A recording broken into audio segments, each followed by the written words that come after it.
Thank you all so much for being here. I'm Kim Johnson, Policy Manager with the National Low Income Housing Coalition, and this, of course, is the Capitol Hill Insiders panel. Today, in this off-the-record conversation, we will hear from 3 Hill insiders who have offered to share their insights on the outlook for congressional action on affordable housing and homelessness in this Congress. We'll hear first from Beth Cooper and Aaliyah Fierro, 2 professional staff members serving on Senate and House committees, and then from Neil Seaframe, former Hill staffer and current legislative consultant and strategist. I am delighted to first welcome to the stage Beth Cooper and Aaliyah Fierro. Yeah. So Beth Cooper has served for 14 years as a professional staffer with the Senate Committee on Banking, Housing, and Urban Affairs, where she works closely with Chair Sherrod Brown to craft and enact policies that advance affordable, equitable housing and aim to address the nation's growing affordable housing crisis. Before her time on the Senate, Beth worked as a congressional liaison with the National Association of Housing and Redevelopment Officials. Aaliyah Fierro is the director of the Subcommittee on Housing, Community Development, and Insurance in the House Financial Services Committee under Ranking Member Maxine Waters. In her role, Aaliyah works closely with Ranking Member Waters to advance racial and economic justice through housing policy. She served as the Congressional Hispanic Caucus Institute's Housing Graduate Fellow and worked as Associate Director of Policy at the National Fair Housing Alliance before joining the committee. Welcome, Beth and Aaliyah. Thank you so much for being here today. Thank you. So this first question is for Beth. Beth, what can you tell us about Chair Brown's housing agenda for the year, and what opportunities are there to advance bipartisan housing legislation? Okay. Well, good morning, everybody. Thanks for being here, even those of you in the obstructed view seats over there. Good morning. Thanks for having me first, and just want to say again how much that I appreciate, and I know Senator Brown appreciates the good work that NLIHC does. I can't tell you the number of times where, NLIHC's research and network of good folks working out in the field really aid and assist our work, how often we quote the research that's produced by NLIHC and the stories that come to us through your members. So really invaluable resource for us. I'm Beth Cooper. I've worked for Chairman Brown now for a number of years. I honestly had not added up the number of years I was at the committee, and I find it shocking because I'm still 28, so I'm not sure how I worked that in. Child labor? Yes, child labor before it was fashionable. I've worked on affordable housing issues, and I think there's been, in the arc of time I've been here, I even worked at HUD back in the day. In the arc of time I've worked on it, I think there's been growing awareness of how important housing is, which is a great thing, because I think it's a policy area that it had maybe been, it wasn't quite financial services, not quite the social safety net, although it is both those things. And I think there's just growing awareness of how important it is to everybody's life. On the other hand, I think part of the reason that it's become, people are more aware of it is that the problems are getting more acute. So I think what we're going to be working, to get to the actual question, what we're going to be working on, I think this year will build on, I think we had probably 16 or 17 housing related hearings last year to bring some more focus to this than had been in the committee, and was part of the, that was part of efforts to get emergency rental assistance enacted, part of our efforts to just elevate the need for housing investments. And I think we'll be keeping that up this year and working toward areas where we can find some bipartisan agreement. I think we've been saying more often common ground, and I think that common ground is growing as people become more aware of how important housing is. So I'll stop there and let Aaliyah finally talk. Well, that question was actually just for you, so perfect. Oh, damn. Okay. All right. But are there any issues that you can see finding common ground with Ranking Member Tim Scott on? So I think there is a shared understanding among many people of different political stripes on as I said, the importance of housing and just what a crush it is for people all the way from, people experiencing homelessness to, the senators often say they hear from even local employers who say, hey, I have people trying to open up new jobs in my community and there's nowhere for people to live. So I think there's growing awareness. We're still working. We're kind of new. I know it seems like we're not because we're 3 months into this Congress or about 3 months into this Congress, but we're still kind of new in this Congress, and we have a new ranking member and still trying to figure out what his priorities are going to be in this space. But I think having all of you here and kind of bringing issues to the fore will help. Definitely, and thank you, Beth. And I think you bring up a really important point, too, about finding that common ground and kind of recognizing the importance of housing for every other marker of kind of a stable life, right? There's the tie of economic development as well as job growth and job security, too. So thank you for that comment. This one is for Aaliyah. So now that Republicans control the House and Ranking Member Waters has transitioned to the minority, do you anticipate any action from House Republicans on housing and homelessness issues, and what do you think advocates should be prepared for? Great question. Really excited to be here with everyone. I really love the setup. Actually, it's very open. So that's the key question this Congress, and especially in the House, given the swap of majority and minority. We had our first housing hearing of the Congress just a couple weeks ago on flood insurance, and we really anticipate that that will be a very bipartisan issue. What the common ground is, that's TBD, but that's definitely an issue that we Republicans will be focusing on in the coming months. Last Congress, we held 56 hearings on housing, and we just had our first hearing in the minority. And so, the question is, are they going to focus on housing, especially now with the banking crisis that's happening right now? A lot of attention has averted towards that. But I will say that we are hoping to find common ground. It's just, I think, a matter of time, given that the Congress really has just started getting up and running. I feel like I had other points to make that I just lost. So I think time will tell, essentially. Great. And if those points come back, you feel free to jump in. So this one is for both of you. The Bipartisan Eviction Crisis Act, which would create a permanent emergency rental assistance program, is a major priority for NLIHC and, of course, our Opportunity Starts at Home campaign, which is our multi-sector affordable housing campaign. Are there opportunities to advance the Eviction Crisis Act this year, and how can advocates engage their members of Congress on the need for a permanent program and encourage them to support this legislation?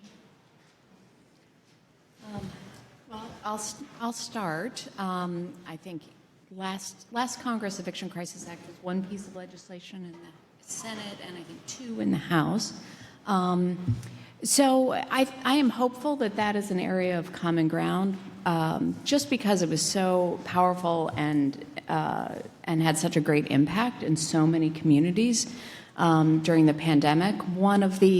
And we saw it have success in lots of different places. It wasn't just like a blue city thing, or it was across the country that had many successes. So I am hopeful that that will help establish a good common ground to move that forward in the future.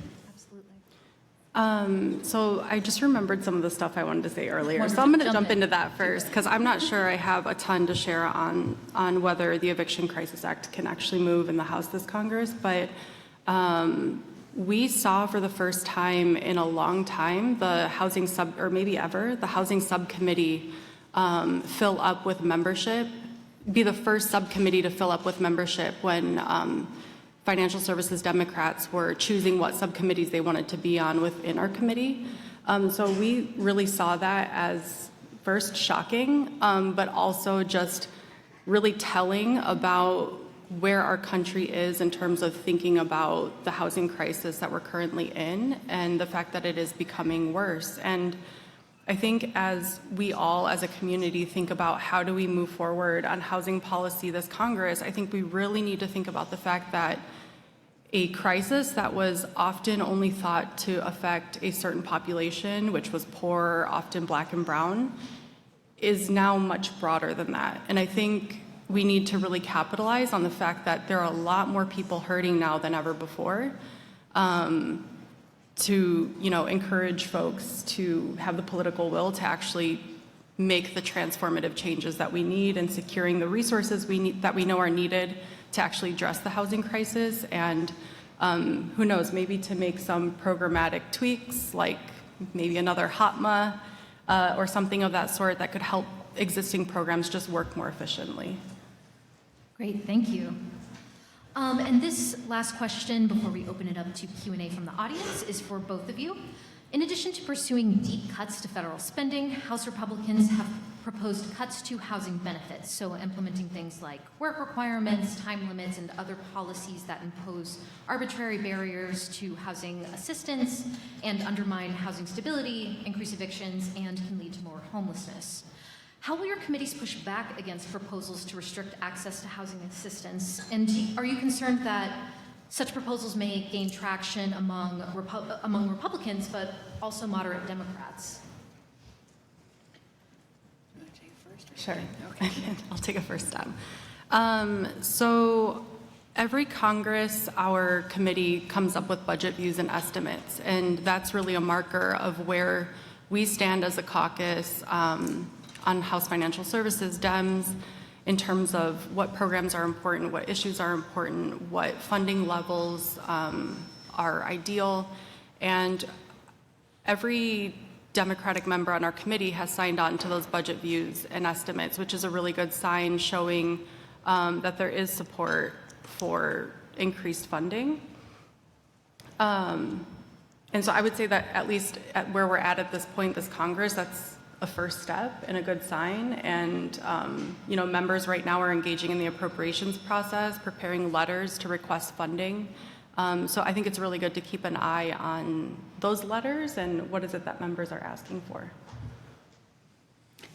And we are also going through that same process over in the Senate. So while it makes the hotels and the halls of Congress kind of busy in March and may make it hard to get meetings sometimes, March is a good time to be here for the appropriations process because it is gearing up. So we're doing the same thing over on the Senate side. We're taking a look at the administration's budget that just came over for good ideas that are in that budget. We are also talking with members and evaluating letters we want to send in to the appropriators to support programs that are important to us. I would say on the work requirements, it's interesting that idea comes up. It has been around for a while. Sometime in, I guess it would be my very early childhood. I remember a lot of discussions of that from the mid-'90s.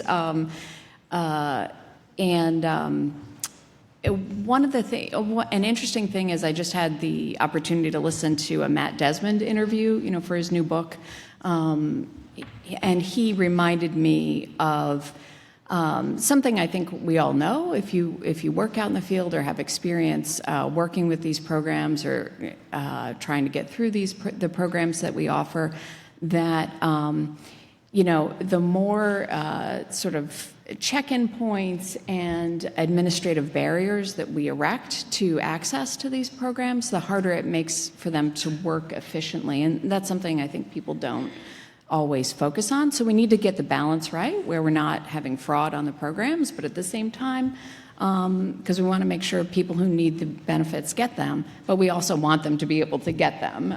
Not delivering benefits to folks that are intended to get them is a failure as well. So that's an important point.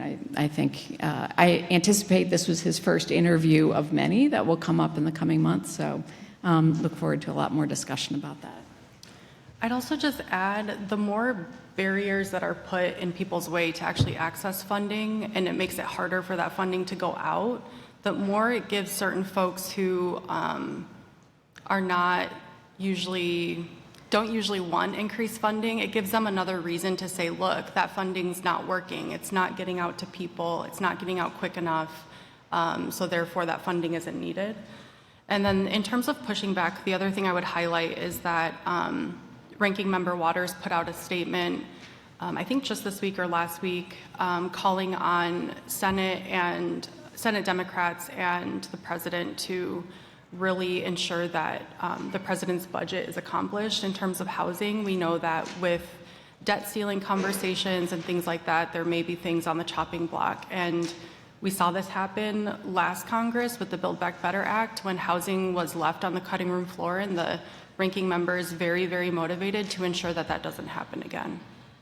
That's great to hear. Sorry, Beth, go ahead. Maybe something else that I should mention just for traffic flow on the Hill. You know, we said we were in the appropriations process. A couple of other things that are floating around to be mindful of, because very often, you know, it doesn't seem like we pass very many single issue bills anymore, right? We have a bill that has a lot of things going. Everybody gets on the train, or an omnibus, you know, you probably often hear us talk about. A couple of the things that are moving this Congress to be mindful of is the Farm Bill, and the Farm Bill for rural communities, rural issues will be an important piece of legislation moving through the Senate. And we're thinking about the housing pieces of that. We had some good bipartisan hearings in our Housing and Transit Subcommittee last Congress talking about rural housing needs. So that's going to be something that's moving out there. So being mindful of there's appropriations, the Farm Bill, other things that people think are sort of must-pass bills that will be out there and traveling along just as you think about opportunities to move legislation. And one other plug I can make. There is, so that Aaliyah mentioned the housing title of Build Back Better, which we really appreciated your support for and do feel the loss of. But there are also ongoing right now in communities discussions about how infrastructure dollars that were in those bills are going to be deployed in communities. So there's transit funding that's out there. There's lead pipes for water being deployed, a lot of infrastructure dollars. And we know housing is such a critical part of infrastructure that at the local level, they're going to be making a lot of decisions about how to deploy that and doing it in a way that, you know, if you're putting in transit, thinking about how you're going to either retain affordable housing near transit or make sure more of it gets there as we do transportation projects. Those are all important discussions that are going to be happening in communities.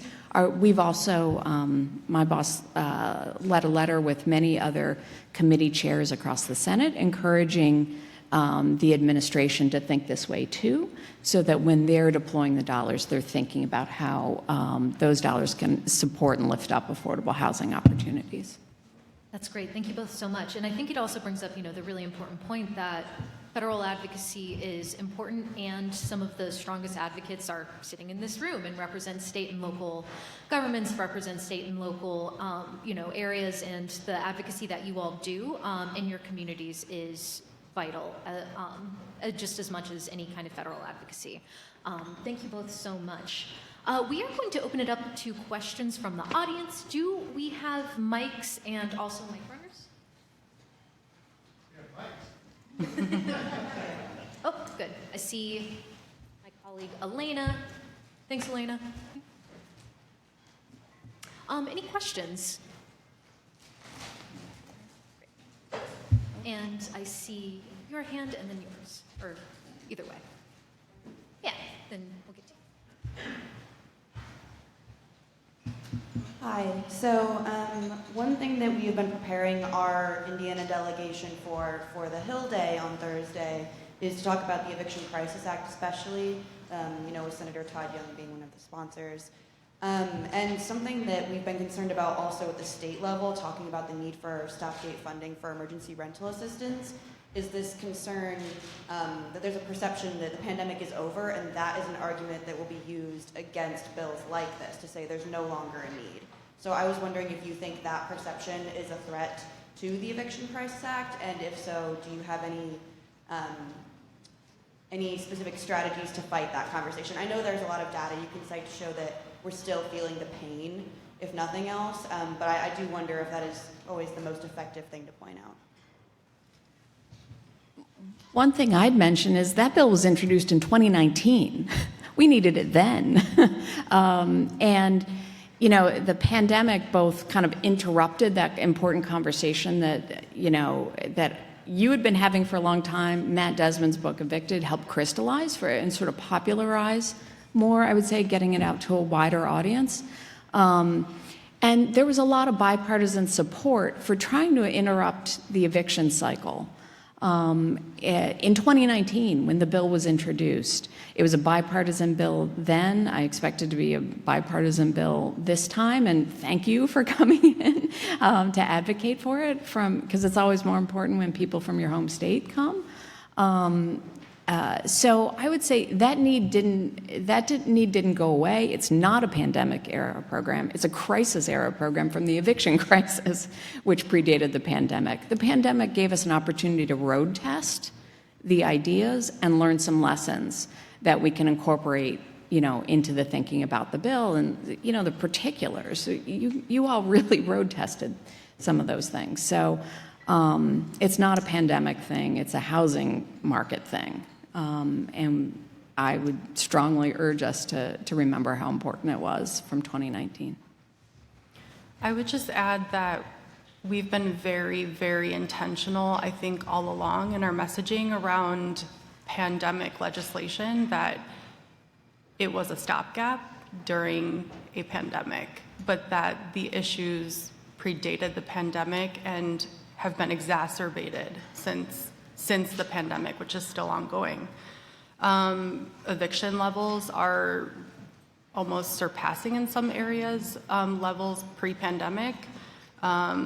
People's savings are diminishing at great speed right now. Credit debt is increasing. So there are a lot of indicators that folks are no longer struggling just because a pandemic is over, quote unquote. So I think just keeping up the messaging and like pointing at the facts on the ground is really important. Those are all wonderful points. And one thing I would add too, just, you know, to the point that it was introduced in 2019 in a response to the ongoing eviction crisis. When it was introduced, it was a proposed as a pilot program funded at $300 million. And then March 2020 happened, the pandemic happened, and we had to mobilize and get $46 billion out the door for emergency rental assistance. And it's hard not to look back on that and think, how would that process have been different had the Eviction Crisis Act been enacted and we had the capacity and the infrastructure to get that money out quickly? So yeah, great points about ongoing need. And I remember questions over here.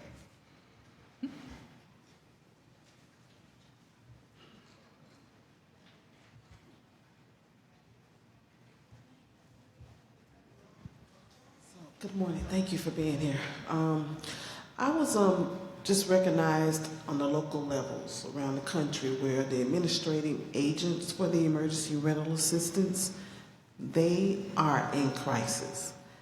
So is there some sort of wellness that's going to help, because there's a backlog of issuing the emergency rental assistance because of those agents with the, you know, the trauma that they receive and listen to all these stories. And the other thing is that advocates on the ground, grassroots, the people with the lived experiences that are working so hard to help advocate and make sure that the most, you know, in trouble receive that emergency rental assistance. Is there funding allocated in this budget for advocates of that type? I'm not aware of any.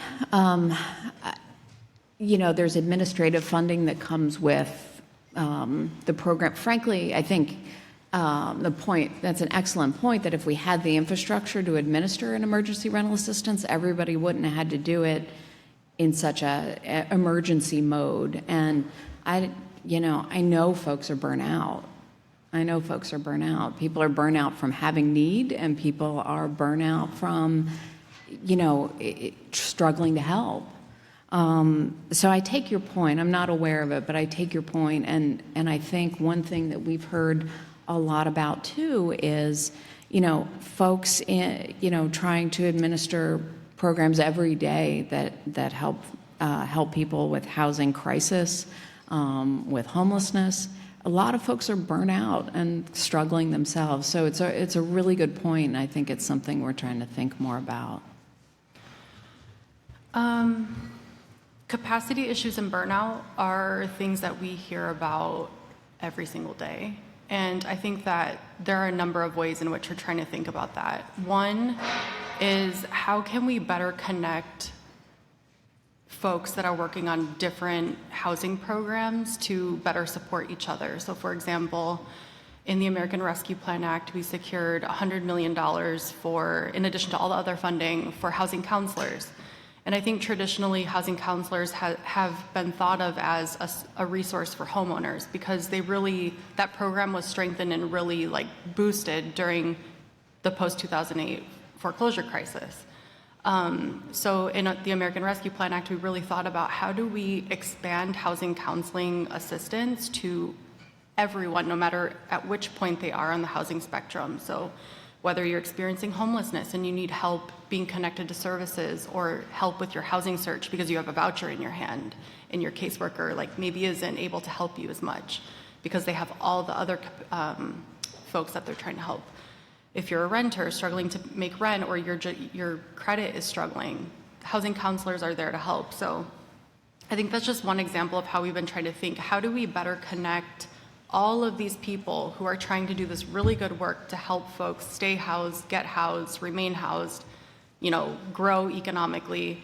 And then additionally, in the housing title, the Build Back Better Act, I hate to keep bringing it up because it is still a sore wound, and hopefully one day we can really accomplish those investments, but we really did think about how do we beef up capacity, salaries. We know people need to be able to live while they're helping people get the help that they need. And oftentimes the people doing this work are also struggling with the exact same issue.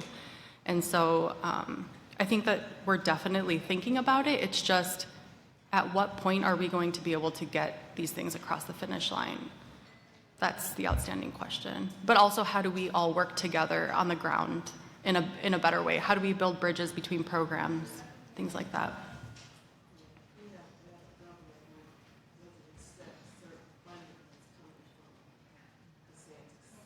And I will say, in terms of the issue with, governors administrating funding, we have also been thinking a lot about that in terms of putting local communities more in the driver's seat of these funds that we're trying to get out and on the ground. And question from Ms. Jerry. Good morning, panelists. Thank you so much for being here today. My name is Geraldine Collins, and I'm the Executive Director of the National Alliance of HUD Tenants, which we represent over 1.2 million tenants around the country. My question to you, Beth, is that we've been getting a lot of calls and a lot of emails from tenants across the state. Eviction is at the all-time high, as you said, and with SNAP benefits has ended, and the poverty level has risen even more. What should tenants do? And how and who do they reach out to in their local areas to help them with these situations? Because they have no avenue, they don't know who to reach out to, and it's always a process. So we need a direct avenue for tenants to go through instead of going through hurdles to try to get to someone. Thank you so much. And do you mean with HUD-assisted buildings, or, this is part of the difficulty, right? Because often people don't know if they're in a HUD-assisted building or not, right? That's part of the kind of jumble of different situations people are in, right? And it's kind of hard to sort it out. So I think, the role of legal aid and housing navigators during the crisis has been really important, like sort of one-stop shopping, places where you can ask somebody who can sort that out for people. So if there are HUD-assisted tenants, I mean, to be honest, we get calls like that in our Senate office and our state office. We have, advocates who work in our offices in the states, and they take calls. I mean, people, if they want their name released to an agency, they can let our staff know. And I'm sure this is the case, in agencies, for senators and House members. I'm sure they all have constituent services staff that work there. So if it's a federally, if it's a HUD-assisted or a USDA-assisted property, then, our staff can help with that. I would say, tenants are members of the community who have council members and mayors. Call them too, because we start to hear, those things roll up to us as well if it's federally connected. But, a lot of local eviction policy is set at the state and local level. I mean, almost all of it, right? So, don't hesitate to be citizens of your community, I would say. The legal aid does not work in a lot of states because they don't have enough lawyers. We have right to counsel in New York State. So in a lot of states, they don't have that use of lawyers. So there's not enough lawyers to go around. So tenants that's being wrongfully evicted, they're becoming homeless. And this situation is getting really, really bad. So we need Congress or someone to step in to help these tenants because it's not getting any better. And, I think during the crisis, we saw some models in some places really kind of come together, like Philadelphia. You often hear about Philadelphia, where they combined rental assistance. I think you all had someone from Philly as a witness at one of your hearings, where the rental assistance was paired up with counsel that was provided by the city to kind of be at courts and try to divert cases from evictions into diversion programs. There's an aspect of court improvements as part of the Eviction Crisis Act, because we recognize how important that is. But, mayors and city council people are really the front lines of setting that policy. And courts, can, from judge to judge, it can vary. I've learned. That was kind of news to me. But, it varies quite a bit. But the mayors and the city council people, there are a lot of communities around the country that are really recognizing this crisis for what it is and exactly what you say, that it's exacerbating homelessness. And they're kind of the front lines, and they can also roll it up to us, too, because they have an important voice with their members of Congress, too. So I'd really encourage people to also reach out at the local level. Could you give us that information for the tenants, the advocate that you have in your office, that they can reach out to? Sure, but that's for Ohio. So each office will, we can talk afterward. We can talk afterward about how to make sure people know who to call in their representative office. Yep. I would just add really quickly that this might be one of the most powerful examples of how this is a systemic issue, because it's really at every point and every level of our world. It's both at the federal level, but it's also to the most basic local level. For example, my family lives in central Illinois in Champaign County, I think one of the most impoverished counties in Illinois, and there's no tenant advocate in Champaign County. There is one, but because Champaign is a college town, it's so focused on students. And so everyday people who are not university students really don't have that advocate. And if you call the city and you ask them, I have this issue, where do I report it? They're like, we don't know what you're talking about. And it's well, you have renters in your city, right? So how do you not know what the resources are to help them? I actually had to do this for my sister. That's why I know this. And so, and this is a rural area where there aren't really strong tenant advocates on the ground fighting every day. And so, think about those places too. There's really no one there for these people. And so I think we really, really need to start thinking about every single system within this big system, right? And how do we change that? I think also something that I've learned, like just in the last few years being in Congress, is like state AGs have a lot of power too. And those should also be a resource for folks that are confronting issues that, you know, may be a larger scale issue beyond just that one person. Thank you, and I think we have time for one more question, and then we're going to switch it on over to our final panelist. Ma'am, in the... There's, sorry. She's been raising her hand. Oh, okay. I can't see you right now. Hello, hello. My name is Nicole Jackson. I'm speaking because I'm a parent that's actually living this situation. So this is what homeless looks like.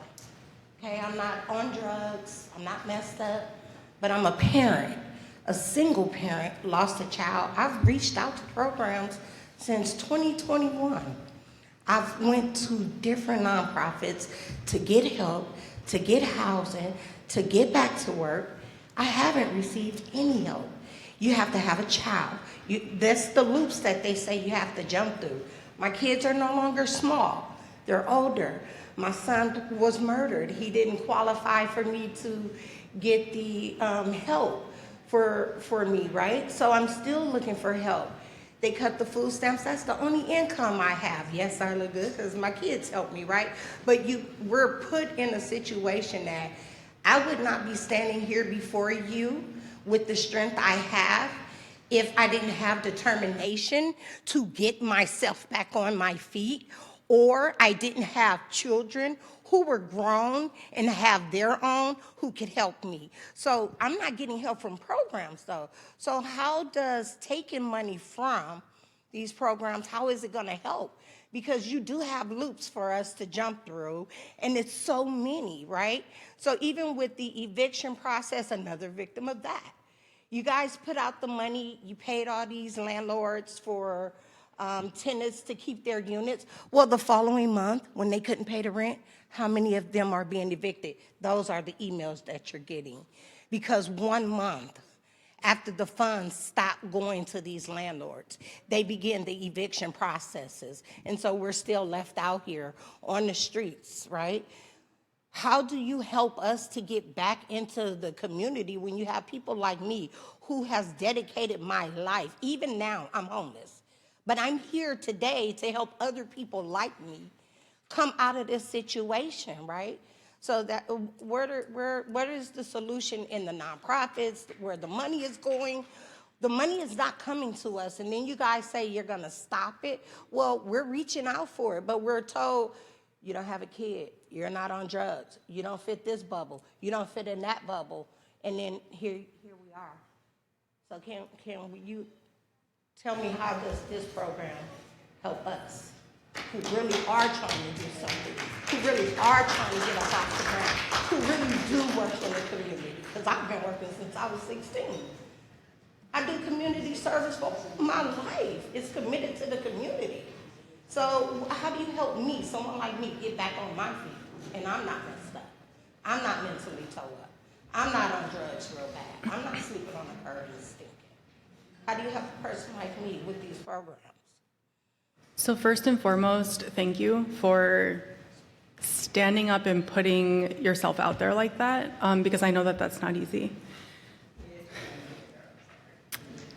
And now I'm gonna get emotional, so.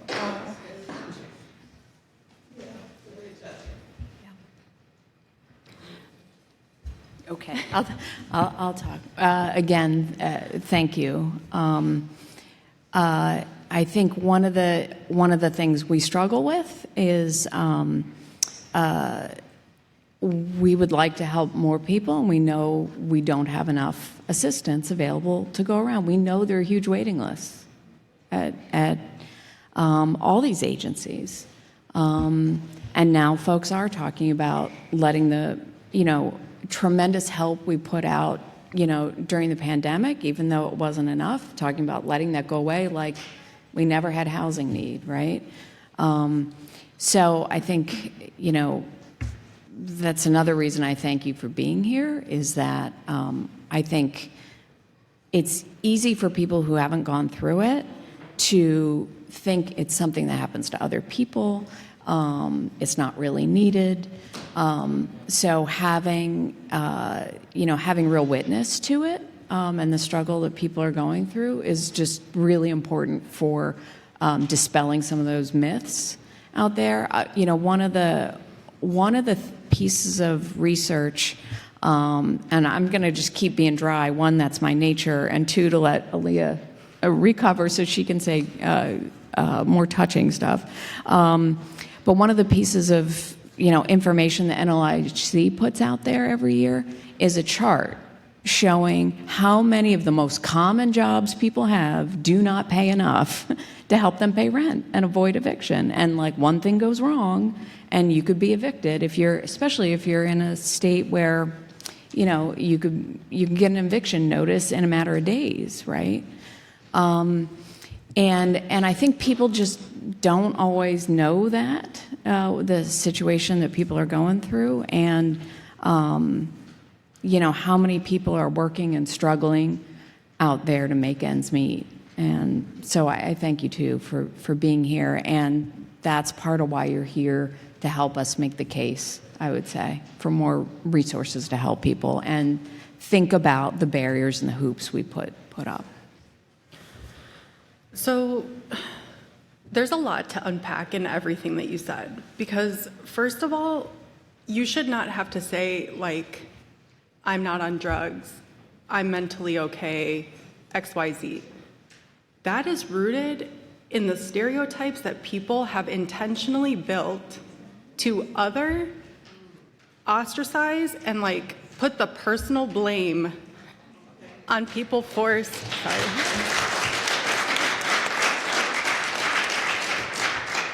on people forced into homelessness. Not choose to be homeless, forced into homelessness. So we need to lead with that. Second of all, to Beth's point, resources are not being put out there. And that is what we are fighting for every single day. In terms of scale of populations experiencing homelessness, if you look at single individuals and you look at other populations, there are less resources for every person who's single and homeless compared to a veteran or a family with children. I'm not saying they shouldn't be helped. What I'm saying is we need resources to be proportional, to be able to help people in every segment.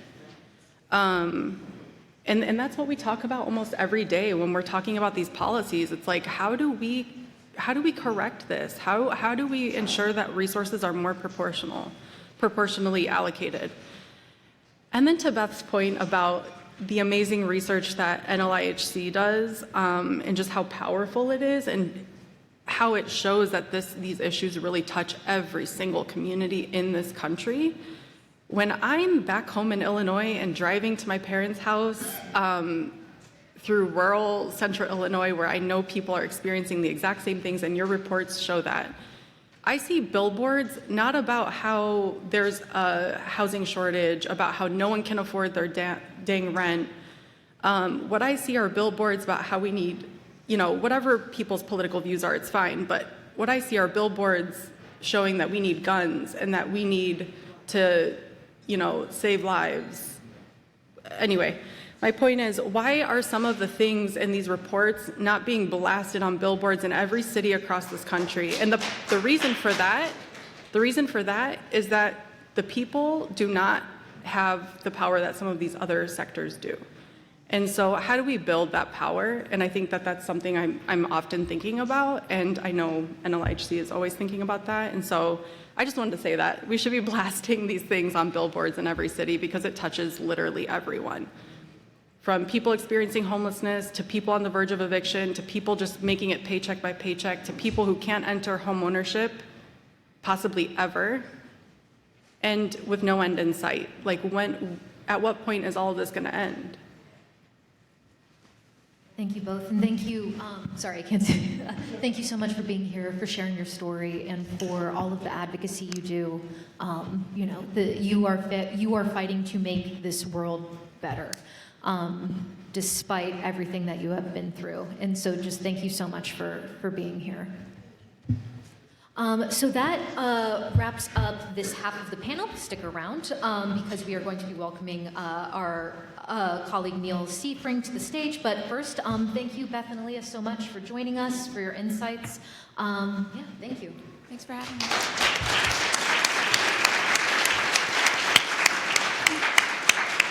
We can talk later about the issue of the congressional, constituent advocates, maybe that's a resource you guys can. So this is not over, in case you are getting up and ready to leave.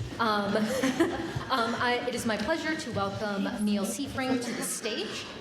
Neil is the Vice President of Hilltop Advocacy.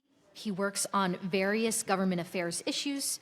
Before joining Hilltop Advocacy, Neil spent 15 years working on and around Capitol Hill, including serving as a legislative assistant for a chairman of a House Appropriations Subcommittee, a congressional liaison at the Department of Homeland Security for the Federal Emergency Management Agency, and a legislative director in the House for a member of the House Judiciary Committee.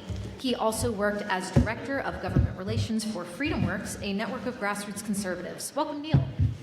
Thank you. It is good to be here. Thank you for inviting me, and thank you all of you very much for having me as your guest today. I'm very grateful to you, and I want to thank the panelists who just spoke before. As a former Hill staffer, I can tell you it's a challenge to keep up to speed with all the legislation that's introduced in your issue areas. So I wanted to thank the two previous speakers for their contributions.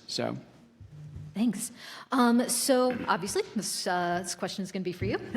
Many Republicans are calling for deep spending cuts this year. Many want to cap funding for FY24 back at FY22 levels, which would be a 9% or $130 billion cut.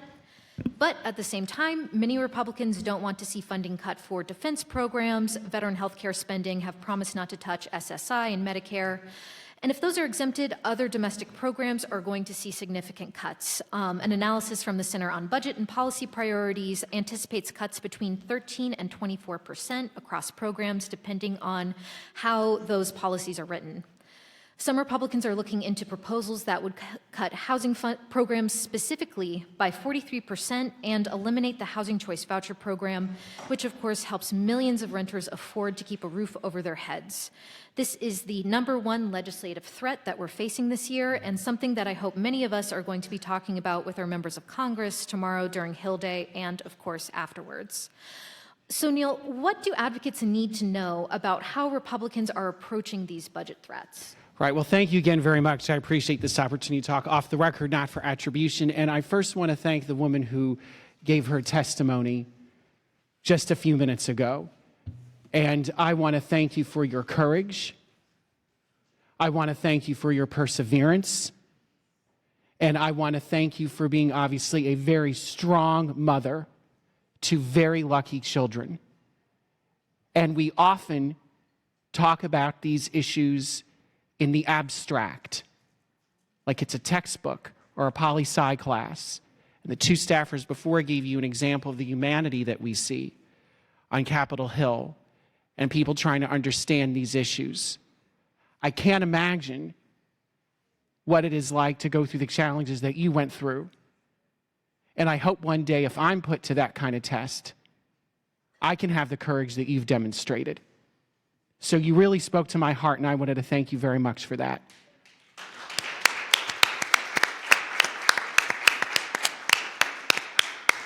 I'm going to answer your questions, and I'm going to give you some tools tomorrow for your advocacy with Republicans on Capitol Hill. When I explain some of these cuts and these ideas, please don't throw anything at me. I'm speaking in the abstract, and I'm speaking clinically, so I want to explain that. If someone says you have a sprained thumb, they're not rooting for the sprained thumb. They're simply saying you have a sprained thumb.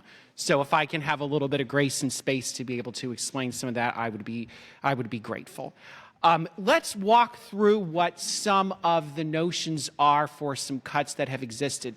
The Republican Study Committee, which is the conservative caucus in the U.S. House, put out last year, not this year, their budget blueprint for 2023. So that can give us some insights into understanding where some Republicans may be coming from. That program called for streamlining programs with overlap, housing opportunities for persons with AIDS, home investment partnership programs, McKinney-Vento, Section 101 rent supplement program, Section 236 rental assistance payments program. Republicans are looking to streamline programs. It is a common concern of Republicans, and I'm sure the staffers who were here before have heard this, is we need to streamline things. We need to look for wasteful spending. We need to look for inefficiencies. We need to promote good government. And that is something where on the details there may be some differences, but that's a place for common ground too. We want housing programs to be efficient, capable, delivering, and making sure that our friend doesn't wind up in the cracks of a program that has bloat or has additional expenses related to it. So that's part of where some Republicans are coming from. That FY23 budget blueprint also called for combining subsidy programs, combining the low-income housing tax credit, project-based Section 8 rental assistance, Neighborhood Reinvestment Corporation, and public housing into Section 8 vouchers. And that is also typically a Republican notion. We'll have voucher programs. That's something that has long been part of the Republican game plan on some of these issues. The main challenge that you might hear when you are on the Hill tomorrow is we are $32 trillion in debt. It's approximately 100% of our GDP. Where is the money? Now, on the national debt, that is money we owe. We owe that money. It is out the door. So you have some Republicans who say, to make sure in the future that debt is not so high, let's make cuts to programs now so we borrow less. I'm just walking you through the mindset and the logic and where the starting place of the math is for some Republicans. Something else you might hear is former chairman of the Joint Chiefs of Staff under President Obama, Admiral Mullen, said the greatest threat to the national security of the United States is our debt. That is in the Obama administration. The appropriations process, which was very importantly mentioned earlier, is going to be a key driver here. We just got President Biden's budget. I think by statute we're supposed to get it early in February. We just got it last week, so it's going to delay some of the spending, programs too in the appropriations process. You'll be probably getting a budget resolution in the House in May. Why is that important? That tells these 12 appropriations committees in the House and Senate how much money they have to spend. It's called a 302A, if we want to be really technical about it, if we want to really nerd out. It's called a 302A. Then from that number, we tell those 12 subcommittees, housing is one of them, transportation and housing, how much money they have to spend. That's a 302B. 302A, how much money you have to spend total. 302B, how much your subcommittee gets. So we have a budget process to walk through. We have a debt ceiling that we're about to hit. We have vital programs that are helping individuals and families that are part of that budget process. There are bipartisan opportunities. I'm trying to put this all into one. Cut me off if you've got another question. Go for it. I tend to talk, but it's okay. There are some bipartisan opportunities that have gotten some Republican support. Family Stability and Vouchers Act, Eviction Crisis Act, Choice and Affordable Housing Act. Those are bills from last session. I want to echo something that the other panelists were kind of alluding to before is, and correct me if I'm wrong, please, is there is a little bit of more bipartisan support for some of these issues than may seem to be the case. an important thing to ask some of the offices you meet with is, and I would strongly encourage this as a former staffer, sometimes we would have individuals come in and repeat the talking points and say, how come you disagree with us? That happens.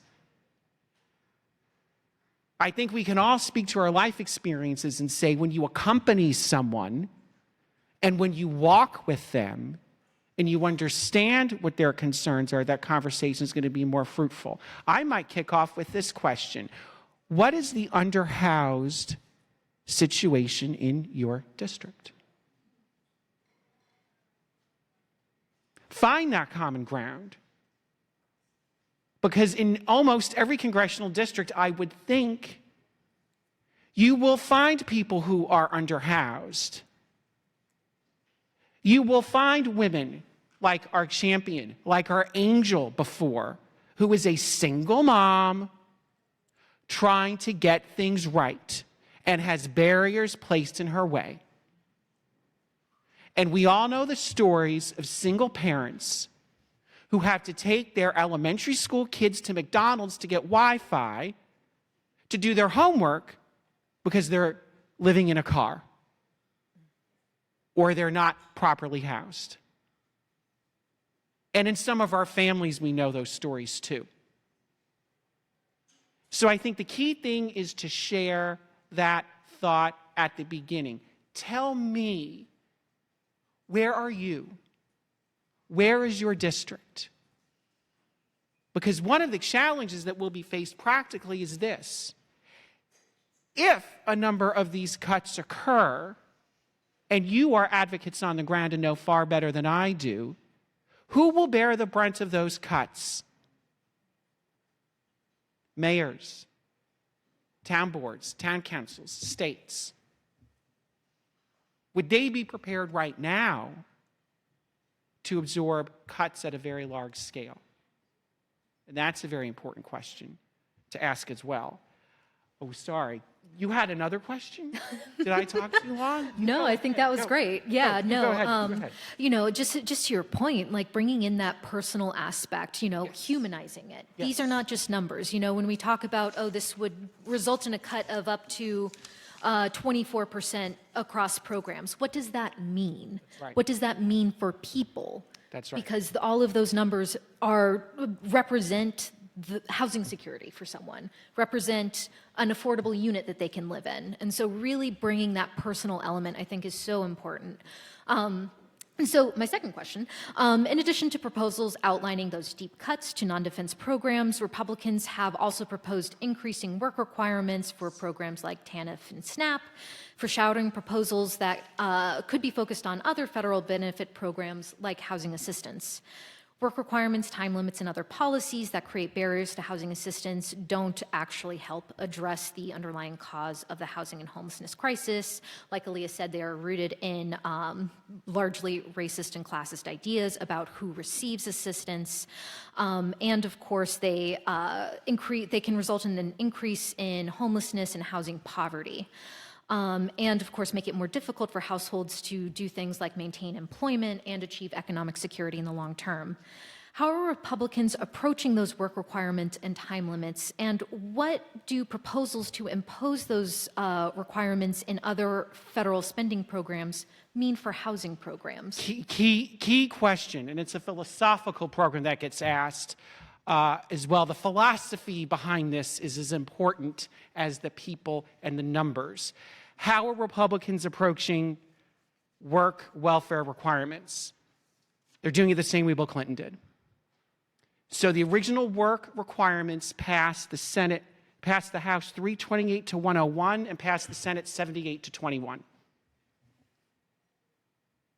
And during that time, I'm just giving you the Republican vantage point so you know what goes on inside our heads. During the time of that debate, there was a great deal of skepticism saying this welfare to work requirement will result in an exacerbation of welfare dependency. It did not happen. Single mother employment increased from 51% to 76%, and child poverty plummeted. That's the template that Republicans will often look at this from. Republicans also, and again, I'm saying Republicans, There's a lot of us. There is a notion that labor should be tied to benefits, and if you are capable of working, you should be working so those who are not capable of working can get those benefits. Now, that can sometimes be a blunt instrument that does not fully understand individuals, communities, economic realities in certain areas. You were discussing before, if I may, rural America and some of the challenges that you see in Illinois. That's going to look very different than what you're going to see in Chicago or New York. And that's part of that accompanying again and walking through that. Republicans come to those work requirements not from a place of meanness. They come from their perspective of saying we had a bipartisan understanding of this, which had success. Now, some may say it was success on the margins. Some may say when you look into granular detail, it looks different. I'm just letting you know where philosophically some of that comes from and some of those vantage points come from. You can expect those work requirements to be part of that conversation that we have with some Republicans in the House moving forward on some of these issues. But remember, there's also a lot of bipartisan agreement on a lot of things, too. So it all sounds mean and angry, but it's not. Go ahead. So we have about 5 minutes left, and I think it might be a good time to just open it up to audience Q&A. So any questions for Neil? Anything you've got. I saw Go ahead. Blue Blazer. Where'd Elena go? Oh, sorry. You know what scares me? I'm a senior citizen. And Social Security. Right.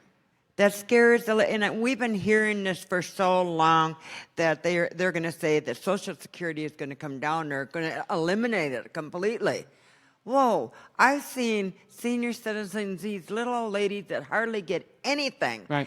And they're in tears because they're counting their little pennies to get a loaf of bread. That's right. What's going on with that? What do you see in the next maybe few years or next 5 or 10 years, you know? No Republican proposals to eliminate Social Security. There aren't. There's no serious movement right now by Republicans to eliminate Social Security. There are questions about the long-term insolvency of Social Security and how we get to that, and there's a lot of conversations about that and what to do with that. The best way to have those conversations is in a way that is not partisan, particularly on Social Security. That's a contract between generations. And I would sometimes have to do casework as a staffer when I was on the Hill, and you would hear the stories that you're talking about. So it's not a housing issue per se, but there's an understanding about that commitment and what that means to people who are in that system right now. There are no Republican proposals right now to eliminate Social Security. That's not part of the game plan. One thing I would just add to that is, and Neil, please correct me if I'm wrong, part of the reason there are no Republican proposals to cut Social Security is because they know that it would be deeply unpopular, because they know it would have a drastic impact on senior citizens and older Americans. And so to that same point, that is the impact that we need to drive home for them on housing benefits, that these cuts, these proposed cuts have real impacts on real people. And they know that with Social Security. Make it clear to them housing is also a vital program.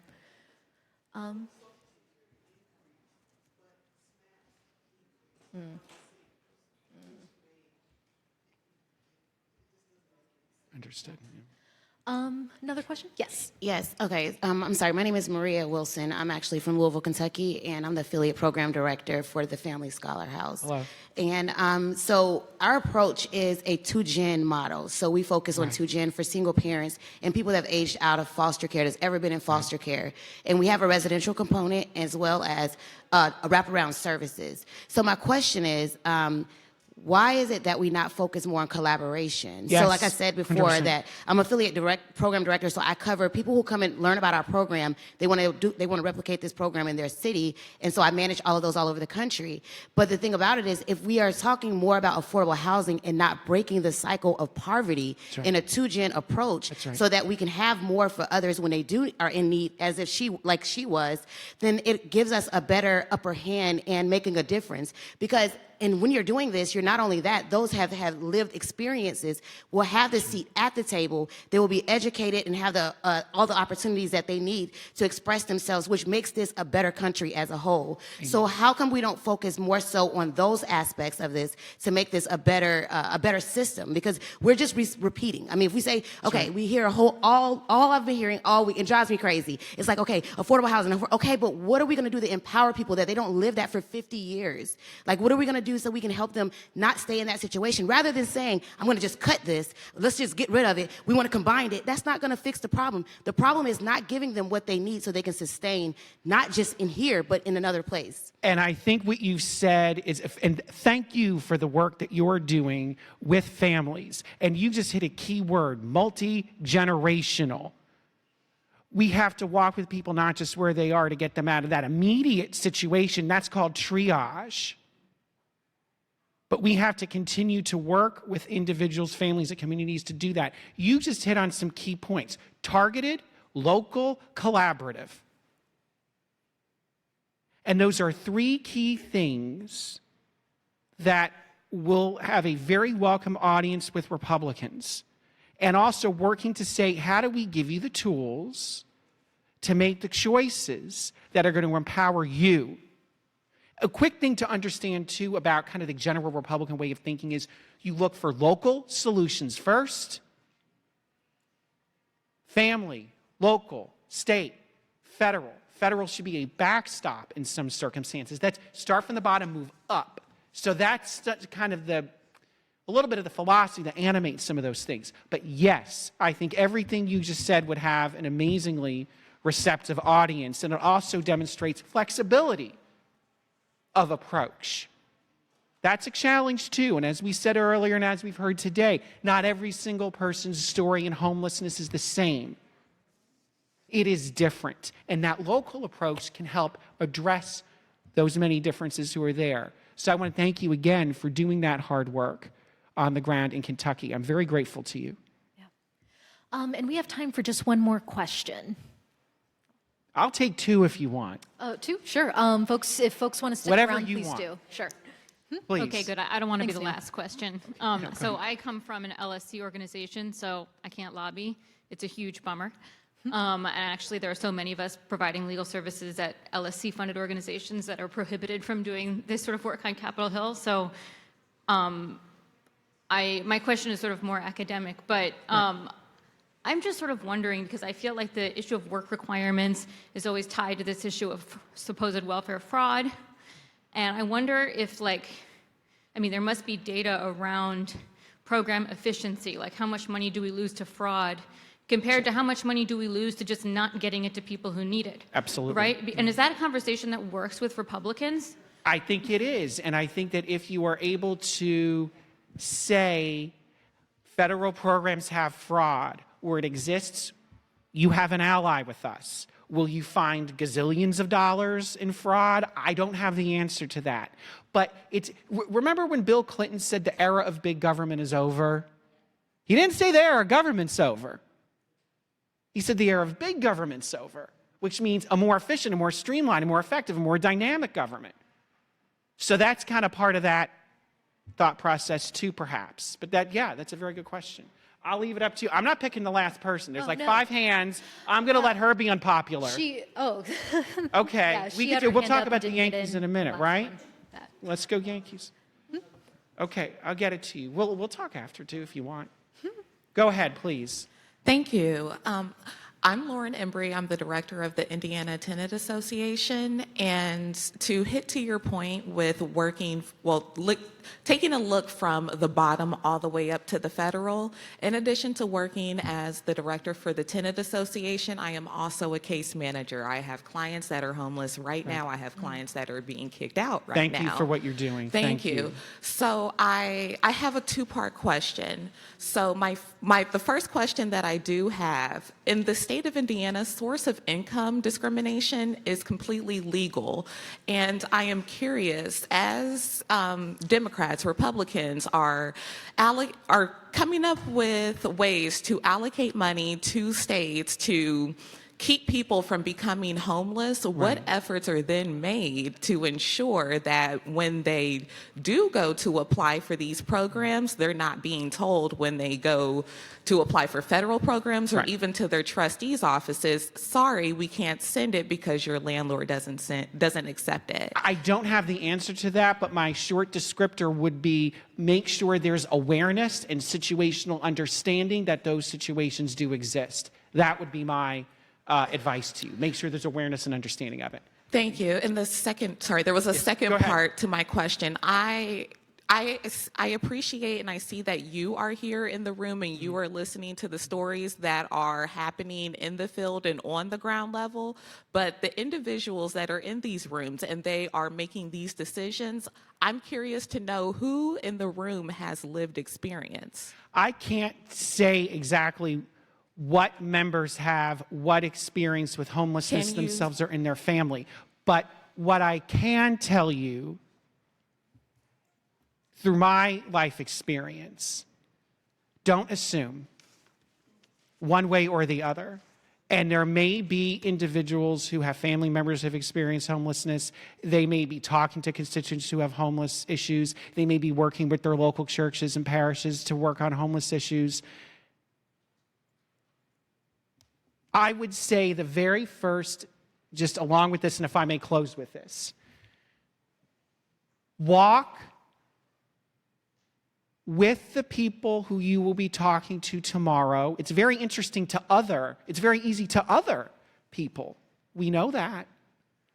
Walk and assume charity until proven otherwise. And that is very difficult. It's very difficult to do in personal life, to do in policy, to do in employment. Walk and assume charity. And I think I've used this microphone too long now.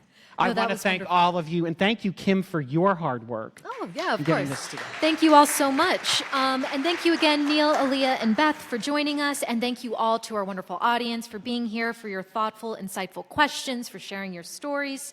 Next on our forum is a plenary session that begins at 11, and I look forward to seeing you all there. And enjoy the rest of the conference. Thank you again for being here.